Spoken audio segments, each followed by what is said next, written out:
생을 다해 갚아도 다하지 못하는 고마운 부모님의 은혜. 부처님 전에 소중한 가족 영가의 극락왕생을 발언합니다. BTN 붓다회가 백중을 앞두고 영가 회원 가입을 접수합니다. 방송 포교는 부처님 가르침을 널리 전하는 이 시대 최고의 법공양입니다.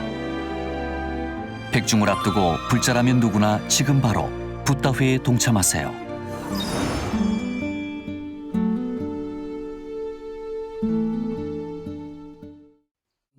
들으시는 모든 분들이 재앙을 소멸하고 소원을 성취해서 부처님 전에 복 많이 지으시기를 바랍니다. 또 법문을 들은 모든 분들이 코로나 바이러스 공포에서 벗어나서 부처님 전에 환희심 내서 복 많이 지으시기를 바랍니다. 제가 방금 소개받은 사회복지법인을 이끌고 있는 김원수입니다. 저에 대해서 모르시는 분들이 상당히 많을 것 같아서 저 개인에 대한 소개를 먼저 간단히 소개드리고 그리고 오늘의 법문을 시작하도록 하겠습니다. 저는 그 1960년 우리나라가 가장 못 사는 그런 때였습니다. 막 꼴찌로 치면은 세계에서 가장 못 사는 나라 중에서 5번 이내에 들었을 정도로 살고 나던 그 해 우리나라는 못 살았습니다. 저희가 고등학교 3학년 때입니다. 고등학생들은 가장 취직이 잘 되는 그런 학교에 들어가기를 열망을 했습니다. 그때는 서울대학이라 하더라도 취직이 다 되지 못하는 경우가 대부분이었습니다. 저는 집도 어렵고 나라도 어려울 때 어떻게 해서든지 독립을 하고 집안을 먹여 살리고 일으키기 위해서 취직이 가장 잘 되는 대학에 들어가기를 원했었습니다. 저는 제 뜻대로 가장 취직이 잘 되는 대학에 들어가게 됐습니다. 신입생 환영회 때의 일입니다. 제가 질문을 했습니다. 학과장 선생님께. 우리 과를 졸업하면은 취직되는데 걱정이 없습니까?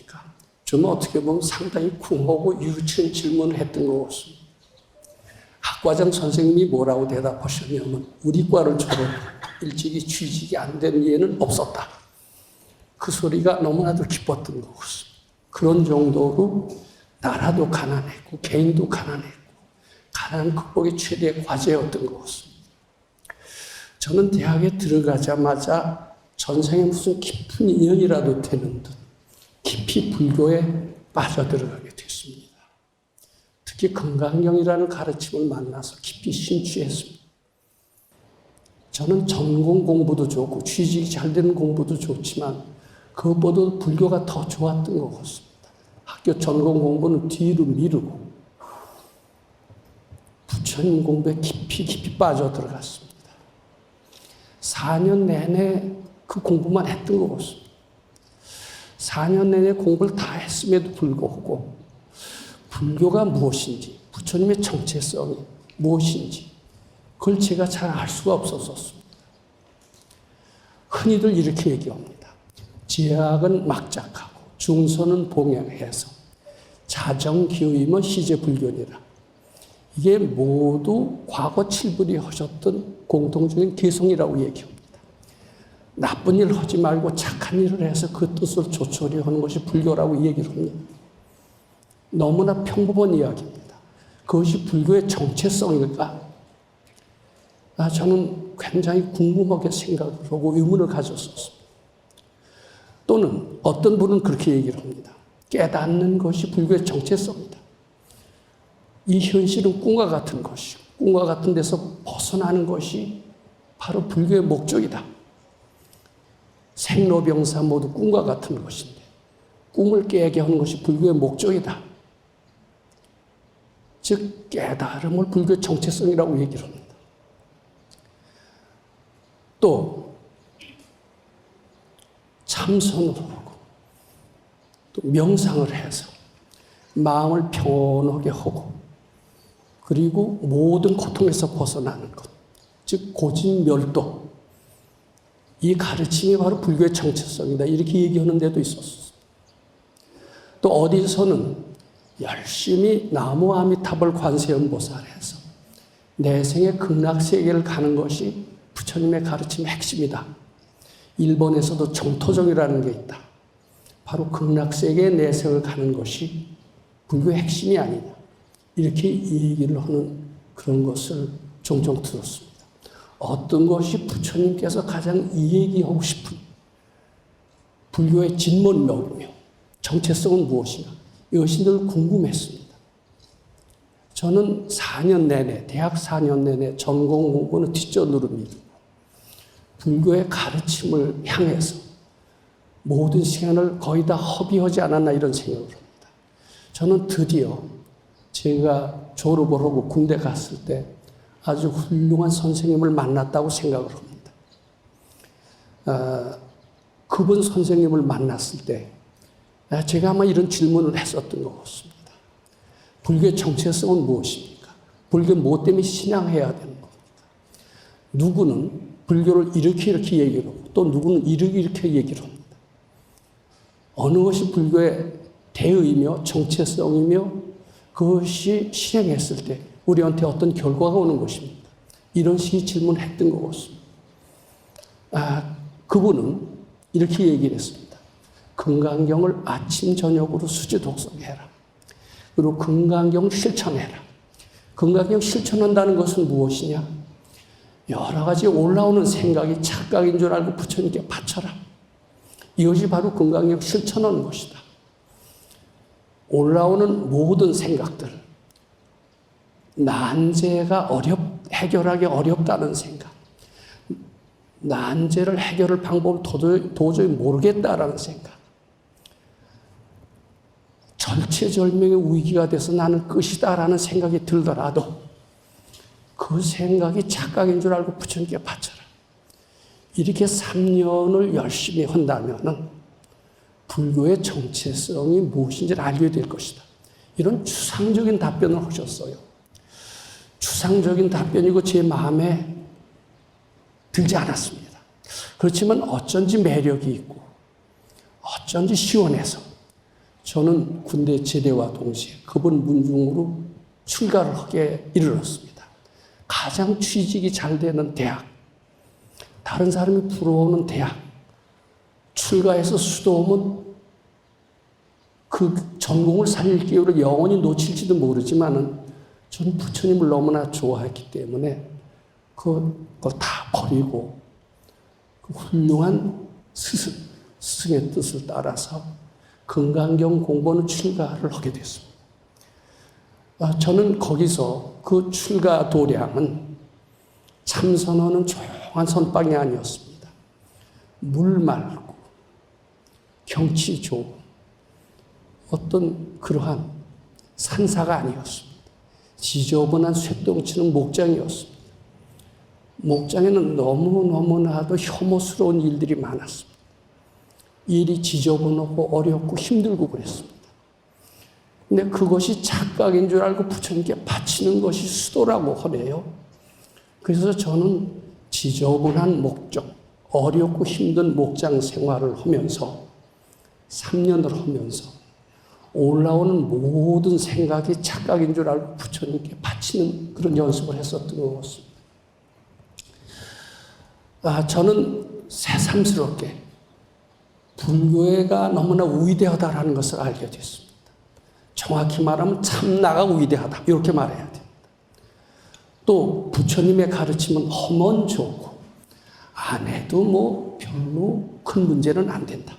기독교식으로 안 믿으면 지옥 간다가 아니다. 그래서 하면 좋지만 안 해도 안 되는 그런 가르침으로 알고 있었습니다. 제가 3년 이상 꼭 4년을 출가 수도를 했습니다만 4년을 공부하면서 불교는 하면 좋고 안 해도 괜찮은 가르침이 아니라는 것을 알았습니다. 음식과 공기가 우리 인체에 반드시 필요하듯이 하루라도 음식을 안 먹으면 살 수 없고 호흡을 안 하면 살 수 없듯이 불법이라는 것은 우리 삶의 아주 절대적이라고 하는 것. 그것이라는 것을 또 새롭게 깨달았습니다. 또 한 가지 깨달은 것이 있었습니다. 많은 사람들이 주위에서 저를 말렸습니다. 너 왜 이렇게 좋다는 학교를 다니면서 그것을 다 집어 던지고 출가를 해서 수도를 하려고 하느냐? 출가해서 세상에 되돌아올 것이라면, 그것을 영원히 승려의 길을 간다면 말리지는 않겠다. 근데 되돌아온다라면 너한테 너무나 데미지가 크다. 출가 수도 경력을 누가 사회에서 인정해 주겠느냐? 마냥 허송세월일 것이다. 라고 그렇게 비웃었습니다. 저는 근데 그러나 그 밝은 스승의 말을 믿었습니다. 이 불교에는 위대한 실용성이 있다라는 것. 불법의 가르침이라는 것은 무엇이냐면 세상법이 바로 불법과 둘이 아닌 것을 가리키는 것이 바로 불법이라는 겁니다. 우리 스승께서도 그런 얘기를 했습니다. 여기 있는 세월은 결코 허송세월이 아니다. 어떻게 보면 사회에 가서 더 큰 일을 하는 기초를 닦는 과정이라고 이렇게 알아야 된다. 저는 속는 셈 치고 그 말을 믿고 거기서 몇 년을 지냈습니다. 그 결과 저는 부처님의 가르침이 생각보다 너무나 위대했고 해도 좋고 안 해도 그만이 아니라 물과 음식과 공기처럼 반드시 그것이 인체에 필요하던 부처님의 가르침은 정말 생명의 양식이라는 절대성을 깨달아 불교를 수도하는 기간이 허송세월이 아니라 사회에서 어떤 경력보다도 도움이 되는 경력, 실용적인 경력이 된다는 것을 절실히 느꼈습니다. 그러면서 저는 새롭게 태어났다라고 감히 말씀드립니다. 새로운 불자로 태어난 것입니다. 새롭게 태어난다는 말이 그전에 뭔지 몰랐었습니다. 그전에는 불교가 이렇게 위대한 줄 몰랐습니다. 불교가 이렇게 실용성인지도 몰랐습니다. 저는 4년 동안 허송세월이 한 것이 아님을 저는 알면서 제 안목이 바뀌었습니다. 세상을 보는 안목이 너무나 바뀌었습니다. 자, 그리고 이제 세상에 나왔습니다. 세상에는 여러 사람들을 만났습니다. 여러 사람을 만나고 저는 이제 뒤늦게 대학원을 했어요. 공부를 했고. 근데 뒤늦게 했는데도 불구하고 저는 아마 부처님의 가르침의 덕일 수도 있다라고 생각합니다. 10년 만에 세상에 나와서 했지만 저는 대학 교수가 될 수 있었고 부처님의 가르침을 바탕으로 좋은 논문을 쓸 수가 있었고 부처님의 가르침을 통한 교육이 참 교육이고 지혜 교육이고 특히 4차 산업혁명 시대에 걸맞는 그런 훌륭한 교육임을 알게 됐습니다. 그러면서 참 부처님의 가르침은 위대하다라는 것을 더더욱 실감하게 됐습니다. 근데 그 중에서도 가장 불교의 정체성, 위대성을 실감하는 한 구절을 한마디로 표현해봐라. 이렇게 한다면 저는 이렇게 표현할 수 있습니다. 정말 진실한 불자라면 세상을 자기 중심대로 살 수 있을 것이다. 모든 부자유와 업보 속에서 벗어나서 자기 중심대로 사는 삶, 이것이 진정한 불자의 삶이다. 저는 이렇게 말씀드립니다. 그러나 아무리 부귀영화 속에서 산다 하더라도 돈 많고 권력 많고 명예가 넘쳐 흔들어도 자기 중심으로 살지 않은 사람이 너무나 많습니다. 업보에 끌려서 바쁘게 자유롭지 못하게 살다가 어느덧 자기도 모르는 사이에 세상을 떠난 삶이 너무나 많습니다. 불교의 최대의 보람은 다른 무엇에 있지 않고 자기 중심적인 삶을 살게 하는 것. 이것이 불교의 최대의 보람이에요. 그리고 제가 느낀 다른 사람한테 늘 얘기하는 가장 올바른 그런 일, 보람된 일 중에 하나라고 이렇게 지금 자신을 합니다. 자기 중심대로 살고 부귀영화가 오더라도 부귀영화에 도취돼서 이끌려서 바쁘게 살지 않고 부귀영화를 자기가 부릴 수 있는 이런 삶. 이것이 진정한 불자이지만 그렇게 되기 위해서는 철저히 불교 수행을 해야 된다. 이렇게 저는 말씀드리고자 합니다. 자, 오늘 제가 제목을 불교란 무엇인가 이것을 잡아봤습니다. 많은 분들은 불교가 무엇이냐라고 얘기를 하면은 을의 경전에 있는 이야기, 스님한테 들은 이야기, 그런 이야기를 거의 앵무새처럼 그대로 얘기하는 수가 대부분입니다. 이 세상은 꿈과 같은 건데 꿈과 같은 것을 깨치는 것이 불교예요. 그러기 위해서는 불립문자 교회 별전, 참선을 해야 됩니다. 참선도 철저히 해야 됩니다. 오매이려, 몽중이려, 동정이려의 경지가 되도록 화두참을 열심히 해야 됩니다. 그러다 당 깨치는 것, 그리고 열반의 세계에 들어가는 이것을 불교라고 얘기를 합니다. 불교에만 있는 불교만의 정체성, 불교의 어떤 핵심 특수성은 무엇일까? 이것이 매우 궁금합니다. 저는 제가 지금 말씀드렸습니다만 몇 년 동안 밝은 도인 밑에서 금강경을 실천 수행한 결과 저 중심대로 이 세상을 사는 방법을 터득을 했고, 그리고 또 최대의 보람 중에 하나가 불교의 정체성, 불교에만 있는 가르침, 이것이 무엇인가를 알게 됐습니다. 또 우리가 불교의 정체성을 확실히 알 때라야만이 우리는 불교가 위대하고 불교에 대한 자긍심을 가지고 있습니다.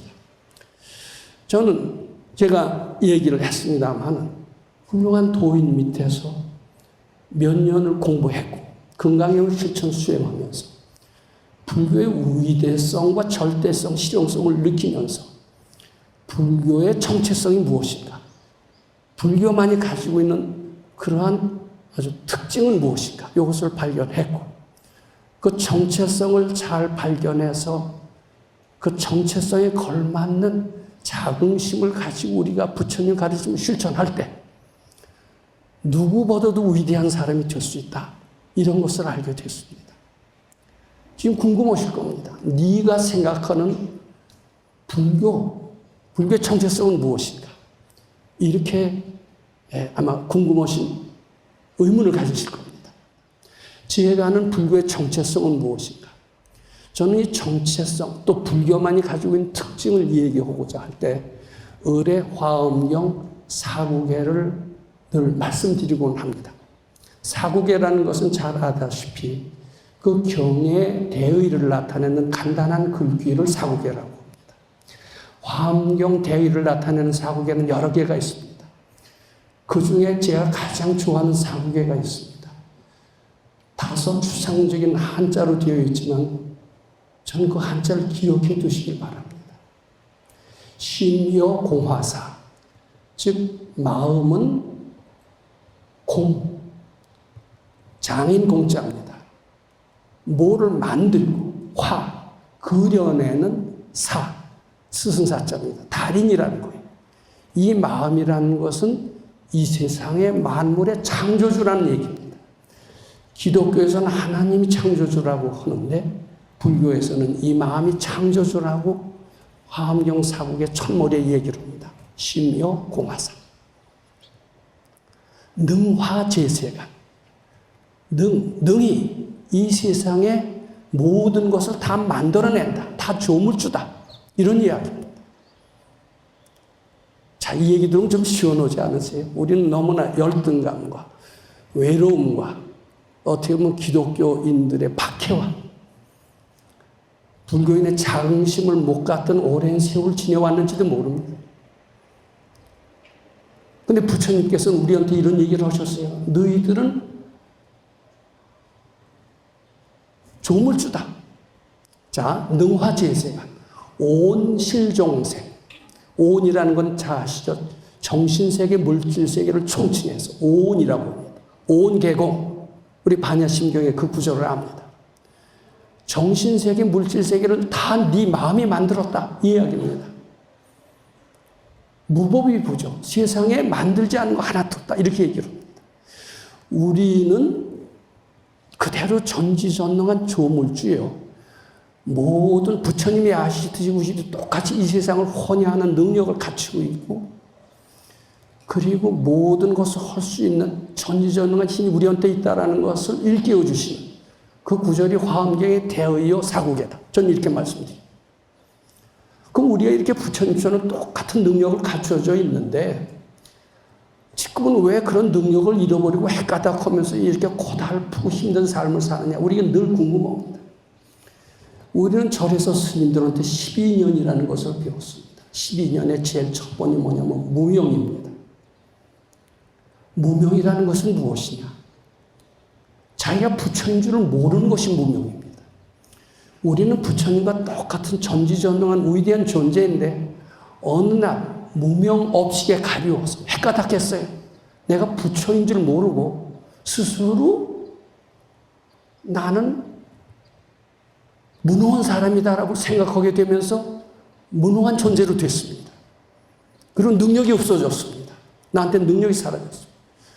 나는 모르는 것이 너무나 많다라고 스스로 규정하면서 스스로 무지한 사람이 되어버리고 말았습니다. 인생은 고통이라고 이름을 지으면서 스스로 고난 속에서 살게 되어 있습니다. 그건 누가 시킨 게 아닙니다. 자기가 본래 부처인 줄 모르고 스스로 그렇게 규정하면서 그런 삶을 살게 되어 있다는 겁니다. 자, 이런 무명의, 즉 자기가 부처인 줄 모르는 이런 헷가닥하는 이런 것 때문에 우리는 한량없는 오랜 무식업전부터 고통의 세월을 살면서 생로병사 속에서 윤회해갖고 왔다라는 겁니다. 이것이 부처님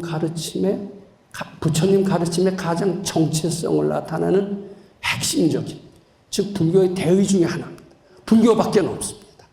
너희들은 그대로 부처니라.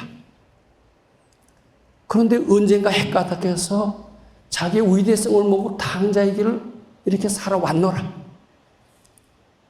너희들이 위대성이 정말 부처처럼 위대성이 무엇이 위대성이라는 것을 증명하는 한 실례를 들겠다. 부처님은 그렇게 얘기를 하셨는지도 모릅니다. 우리 선생님께서는 그것을 이런 식으로 표현했습니다. 너희들은 시시각각으로 소원성취하는 그런 위대한 존재라는 겁니다. 그런데 시시각각으로 또 불만하는 그런 또 한 면도 있다. 또 이렇게 얘기를 합니다. 시시각각으로 소원성취한다라는 것은 부처님처럼 전지전능하다라는 그런 뜻의 표현입니다. 그런데 시시각각으로 불평을 한다라는 것은 무명업식에 가리워서 헷가닥하면서 스스로 부처인 줄 모르고 괴롭다라고 이름을 지으면서 이 세상을 괴롭게 만들고 스스로 불평하는 그런 이율배반적인 존재라, 이런 뜻입니다. 자, 그것이 우리 부처님 가르침의 첫 번째 정체성, 이렇게 얘기합니다. 우리는 전지전능한 그런 위대한 부처님과 같은 존재다. 이게 굉장히 중요합니다. 이 말씀 속에서 우리는 어떤 난관에서도 돌파의 가능성을 발견하게 되고 어떤 적방한 삶에서도 희망을 갖게 합니다. 자, 두 번째, 불교만이 가지고 있는 어떤 정체성, 두 번째가 있습니다. 이 무시업으로 지은 죄업 때문에 자신이 본래 부처님을 잃어버리고 우리는 어느덧 탕자의 삶을 살게 되면서 한없는 고생 속에서 살고 있다. 이 모든 것이 무명으로 비롯해서 생긴 탐진치 때문이다. 우리 종종 아침 참회문 할 때 아족 성내 지약업 개유 무시 탐진치 종신구의 지소생 일체학음 개참회라고 하는 참회 기송을 외웁니다. 우린 본래 전지전능한 부처지만 언젠가 무명 없이 가려서 헷가닥하면서 탐진치를 나의 정체성으로 알고 그 탐진치로 말미암아 한량없는 고통을 받으면서 허덕허덕 살아온 겁니다. 이것은 무식업 업보업장이라고 합니다. 참선하는 이들은 무식업 업보업장에 가리워서 부처님의 광명을 보지 못하는 이 업보의 세계를 은산철벽이라고 얘기합니다. 은산철벽이 어떻게 해서 깨지느냐. 이게 부처님 가르침의 두 번째 정체성인데 그 은산철벽 같은 업장이 은산철벽이라고 여기는 한 도저히 부서지지 않는다. 근데 그런 것은 다 착각이니라. 착각이고 본래는 없는 것이니라. 자, 우리가 했던 게 바로 금강경 제3분. 제3분을 길게 설명하지 않습니다. 3분의 말씀을 실천하라고 우리 선생님께서는 쇠똥치는 목장에서 그걸 가르치셨습니다. 어렵고 힘든 일이 있다 하더라도 나는 어려운 일이다, 힘든 일이다라고 하는 것은 가짜 나가 중얼거리는 허상의 소리다. 거기에 속지 마라. 그것이 착각인 줄 알고 부처님께 바쳐라. 자꾸 바치다 보면 어느덧 그것이 착각인 줄 알게 되면서 어렵고 힘들다는 그 착각의 소리가 사라지게 될 것이다. 바로 그 금강경 실천이니라. 이 얘기를 귀에 젖도록 들었습니다.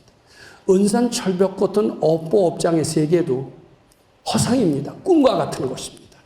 꿈과 같은 것이고 본래는 없는 것이라고 믿고 이게 부처님께 계속 바치는 연습을 우리는 해야 됩니다. 부처님께서 계속 바치는 연습을 할 때 한두 번은 되지는 않죠. 자꾸 하다 보면 그것이 정말 어느덧 눈 녹듯이 없어집니다. 저는 지금 현실적인 문제로 돌아가서 굉장히 어려운 일이 있는 분들이 많습니다. 세상 살기가 이렇게 힘들고 고달프냐? 이 고통은 언제 끝이 나냐? 이렇게 탄식을 하는 분들이 세상에 너무나 많습니다. 근데 금강경에서는 뭐라고 얘기하느냐? 부처님은 뭐라고 얘기하느냐? 그 고달프다라는 생각이 착각인 줄 알고 부처님께 바치라고 얘기를 합니다. 자꾸 바치다 보면은 나중에는 그것이 꿈과 같은 것이고 착각과 같은 것이고 실은 없는 것인데 내가 있다고 주장하면서 있게 된다는 사실을 알게 되면서 그 고통에서 벗어나게 되는 것을 실감하게 됩니다. 꿈 깨듯이 아무리 어려운 일이라도 그것이 꿈이라면 실제로 어려운 일이 아닙니다. 꿈을 깼을 때 절체절명의 위기에서도 벗어날 수가 있습니다. 심지어는 죽음이라고 하는 그런 엄청난 일에서도 우리는 벗어날 수 있는지도 모릅니다. 그렇게 부처님께서는 얘기를 하셨습니다. 이것은 불교에만 있는 불교만의 특징, 불교만의 장점이라고 감히 말씀드립니다. 자, 우리 금강경에도 그런 말이 있죠. 아상이 즉시 비상이며 인상, 중생상, 수자상이 즉시 비상이. 자꾸 금강경 실천할 때 아상이라는 업장의 세계가 무너지면서 그게 본래 없는 것을 알게 되면서 참나의 세계가 전개된다. 극락세계가 전개된다. 이렇게 말씀드릴 수 있는 겁니다. 부처님의 가르침은 이렇게 또다시 우리한테 희망과 용기를 줍니다. 어떤 절체절명의 위기라도 너희들이 해결하지 못할 것은 하나도 없다. 이렇게 얘기를 합니다. 금강경을 실천해 보거라. 절체절명의 위기에서 반드시 벗어날 수 있게 됩니다. 그리고 나아가서는 우리가 나가 분명히 있는 것 같습니다. 얘 꼬집으면 아픕니다. 누가 나한테 모욕적인 얘기를 하면 발끈하고 화를 냅니다. 내가 있기 때문입니다. 내가 있다라고 믿는 것은 엄연한 현실이라고 봅니다. 나에게는 부양해야 될 가족이 있다라고 생각합니다. 이 가족이 있기 때문에 난 고달프더라도 돈 벌러 나가야 된다라고 생각합니다. 근데 이 나까지도 사실은 착각이고 본래 없다라는 것이고 착각이고 본래 없다라는 것을 깨달을 때 가짜 나는 마치 따뜻한 얼음을 따뜻한 물에 녹으면 흔적도 없이 사라지듯 가짜 나가 사라지면서 참나의 세계가 전개되고 참나의 세계가 전개됐을 때 물론 극락세계가 도래한다라는 것은 그건 의례 부수적인 얘기고요. 나가 사라졌을 때 어떤 현상이 나타나느냐? 나와 내가 다르지 않게 느껴집니다. 안일불자 두리자 불의의 세계가 전개됩니다. 불의의 세계를 좀 더 구체적으로 얘기한 구절이 있습니다. 번뇌 즉 보리, 생사 즉 열반이라는 구절을 우린 들었을 겁니다. 불의의 세계가 도착했을 때, 가짜 나가 사라졌을 때 번뇌가 보리와 둘이 아님을 알게 됩니다. 각종 재앙이 축복과 둘이 아님을 알게 됩니다. 불법과 세간법이 둘이 아니게 됨을 알게 됩니다. 기독교와 불교를 다르게 본다라는 이 생각이 잘못된 것임을 알게 됩니다.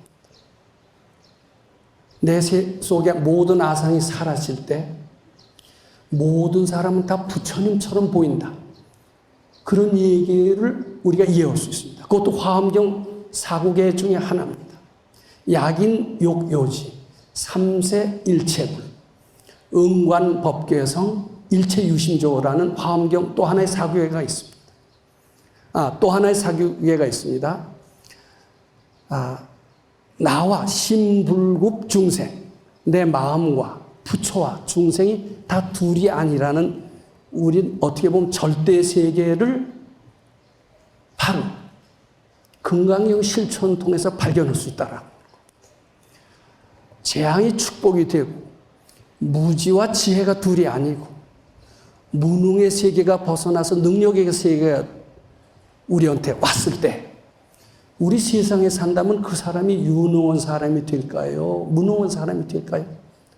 그것은 반드시 유능한 삶을 사는, 이 세상을 자기 중심대로 사는 삶, 그런 삶을 사는 그런 세계가 올 수 있다는 것을 알게 될 겁니다. 자, 우리가 이것을 할 때 세상 살기 아주 삶이 달라집니다. 그리고 우리는 불교의 위대성을 참 만끽하면서, 불교에 그러면 환희용약이라는 말이 나옵니다. 즐거워서 막 춤추고 날뛴다는 것을 환희용약이라고 합니다. 환희용약이라는 구절이 불경 속에 많이 나옵니다. 저는 환희용약이 무슨 얘기인지를 잘 몰랐어요. 근데 부처님의 가르침에 이렇게 위대성이 있다는 걸 안다라면, 부처님이 바로 나와 둘이 아니라는 것을 안다라면, 이런 환희용약의 세계는 바로 현실 속에 이루어진다는 것을 어렵지 않게 알 수가 있습니다. 제가 조금 전에 금강경 수행을 하러 도인 밑에 찾아 들어갔다. 세상에 취직이 가장 잘 된다는 좋은 학교의 이점을 버리고 출가의 삶을 택했다. 근데 그것이 헛것이 아니었다. 저는 오랫동안 학교 선생 노릇을 했습니다. 30년 했습니다.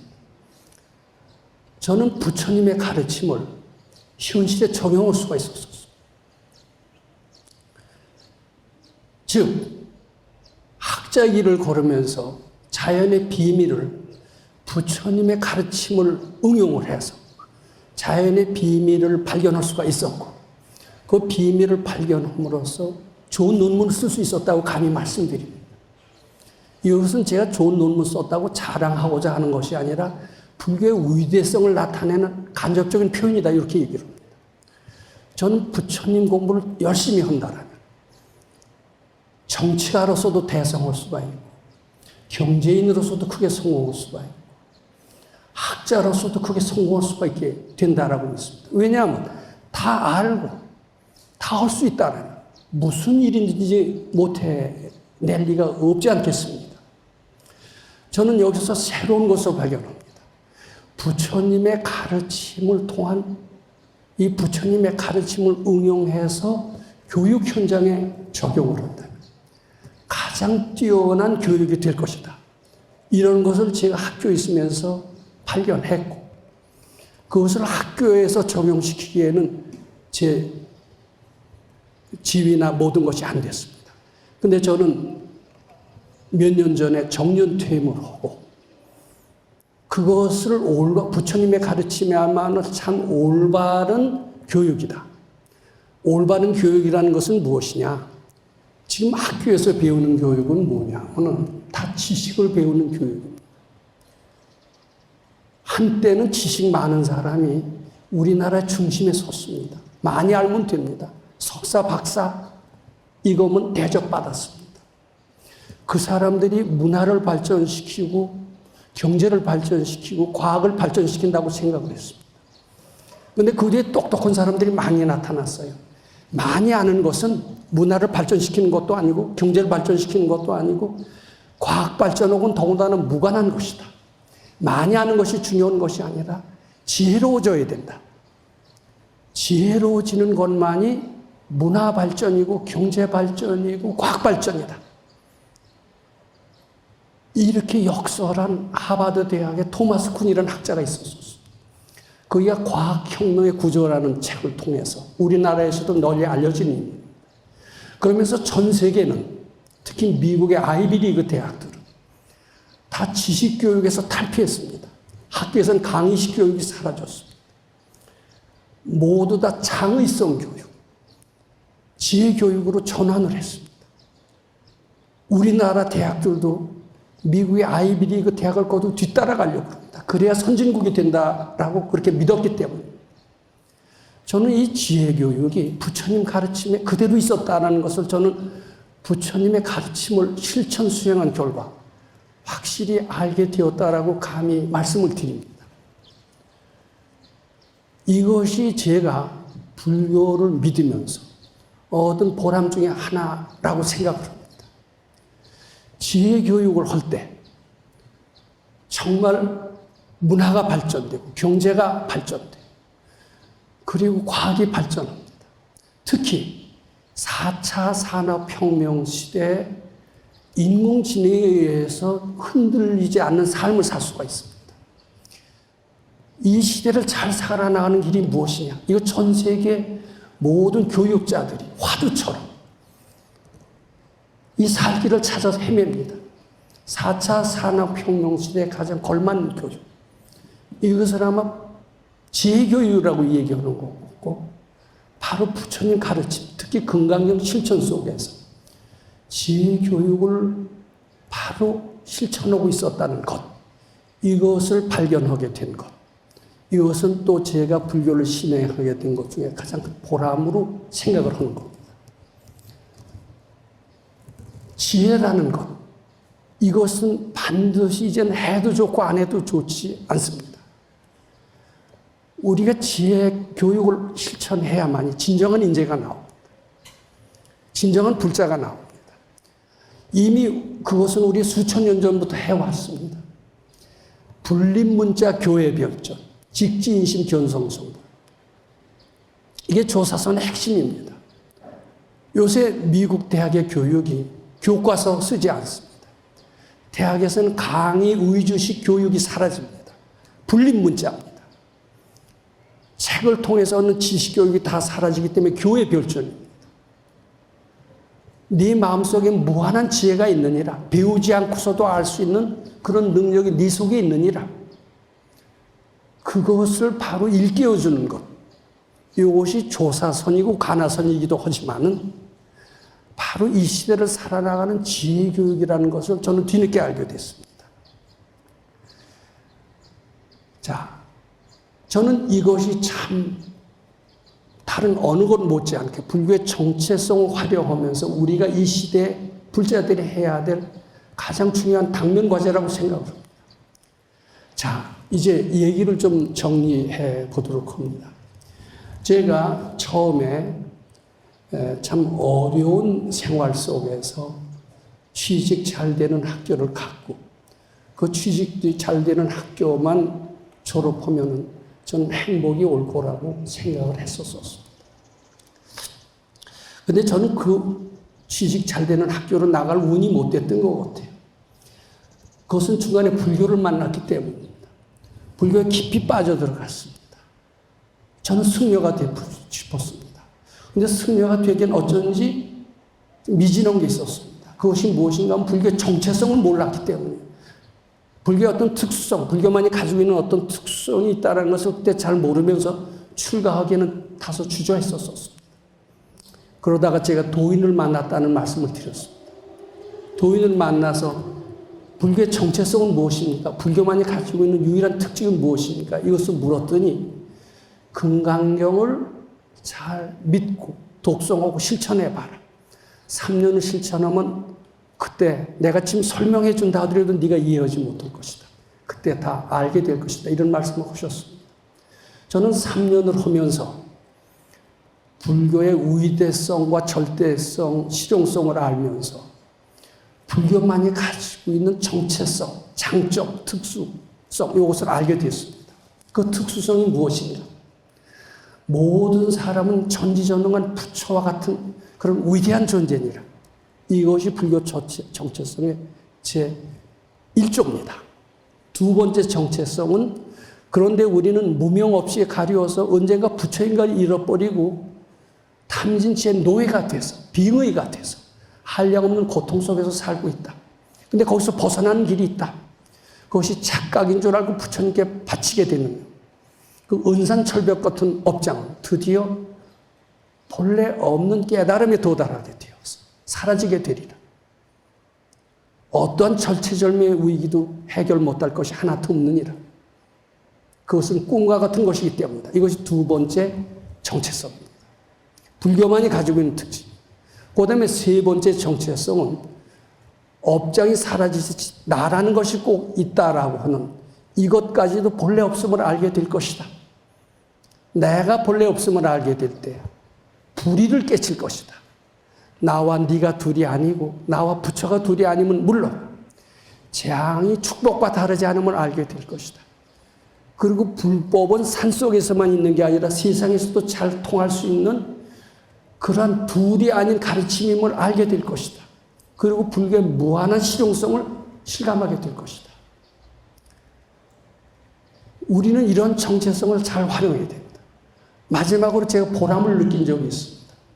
부처님의 이런 정체성을 활용한 가르침을 한다라면 우리는 종래 지식교육에서 뛰어넘는 훌륭한 새로운 패러다임의 교육, 그걸 지혜교육이라고 말씀드립니다. 지혜교육을 우리가 실천할 수가 있고 지혜교육을 실천함으로써 인재가 되고 참다운 불자가 돼서 개인의 행복은 물론 국가, 사회에 크게 기여할 수 있는 그런 교육을 받게 될 것이고 그런 인재가 될 것이다. 또 마지막으로 정리합니다. 이거는 필연적으로 닥치게 될 4차 산업혁명 시대, 거기에 대응하는 인재 양성의 길이 될 것이다. 이런 말씀을 드리고자 합니다.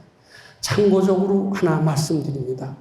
이제 4차 산업혁명 시대에 오면은 이세돌이나 중국의 커제가 여지없이 알파고에 깨지듯이 우리는 인간지능의 로봇에 의해서 완전히 우리의 삶이 황폐화될 수 있을지도 모릅니다. 거기서 우리를 구원해 줄 것은 아무도 없습니다. 저는 그 시대의 유일한 대안, 부처님의 가르침, 건강형 실천에 있고 지혜 교육에 있다라고 생각합니다. 이렇게 우리가 인식한다면 얼마나 이 부처님의 가르침이 소중하고 위대하고 꼭 해야 될 것임을 알 수 있나 이렇게 말씀드립니다. 마지막으로 또 이런 얘기도 했습니다. 우리는 그것을 먼 미래 희망이 아니라 당장 실천하고 있었다. 이 주위에 건강에 실천하는 사람들로서 꽉 차 있었다. 그네들은 한결같이 마음의 평화를 얻었고 질병에서 벗어났고 무지에서 벗어났다. 그리고 불교의 위대성, 절대성, 실용성을 알게 되면서 상당히 지혜로워지고 있다. 이렇게 대략 정리할 수가 있겠습니다. 이 부처님의 가르침의 정체성 잘 실천하셔서 개인적으로 행복하시고 가정의 평화고 그리고 우리 대한민국 세계 1등 국가로 만드는데 다 같이 나아가시게 되기를 바라원드립니다. 감사합니다.